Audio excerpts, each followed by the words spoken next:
আসলে এই হাইক চালা নিজেরা কি মনে করতেছে আমি এটাই বুঝতেছি না। ও মারে, ও মাই গড, ও মাই গড।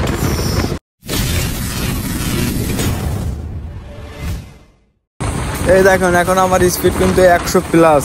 আসলে আমার সামনে যে হাইক্সটা আছে তাহলে ওর স্পিড কত হবে আসলে দেখেন, ধরা যায় নাকি? ও মাই গড, কি বলবো, এই কুয়াশা ভেজা রাস্তায় যখন একটা হাইক্সের স্পিড 140-145 থাকে, যে কোনো সময় তো একটা দুর্ঘটনা ঘটতে পারে। আসলে কি বলবো, আমি ওর স্পিডটা মাপার জন্য জাস্ট টানতেছি। আমি আসলে জোরে কখনোই বাইক চালাই না, কিন্তু ওর যে স্পিড, ওর স্পিড দেখে হলো আমার মাথার উপরে ঘুরে গেছে যে কি অবস্থা। আমার পায়ে যেভাবে গেছে পুরো সাই করে গেছে, আমি পুরো পাগল হয়ে গেছি ওর স্পিডটা দেখে।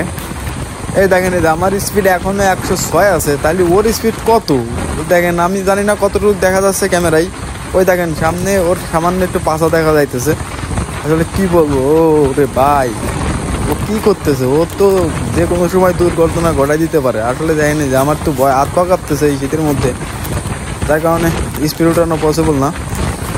ওরে টানের স্পিড ওই দেখা যাচ্ছে, মনে হয় হালকা দেখা যাচ্ছে। আসলে প্রচুর কুয়াশা, কুয়াশার মধ্যে যেখানে ভালো মতো রাস্তায় দেখা যাচ্ছে না। আসলে গাইজ এত প্যারা নিয়ে গাড়ি চালানোর কারণটাই আমি বুঝতে পারলাম না। আসলে এটা তো অ্যাম্বুলেন্সও না, যে ইমার্জেন্সি করে রুগী আছে, খুব ফাস্ট যাইতে হবে, 140-145 গাড়ি টানতেছে বাজারের মধ্যে দিয়ে। দেখেন এখন আমার স্পিড কিন্তু 80+। ও কি করতেছে ভাই রে ভাই, ও মাই গড, দেখেন ওর ধুমো তলাশ করে পাওয়া যাইতেছে না, কি একটা অবস্থা। চলুন দেখা যাক গাড়িটা এসে ধরতে পারে নাকি। আসলে সম্ভব না ধরা, তারপর চেষ্টা করে দেখি।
ফাইনালি গাইজ সুযোগ পাইছি ওরে খাই দেওয়ার, দেখি ওরে খাই দেওয়া যায় নাকি। খায় ও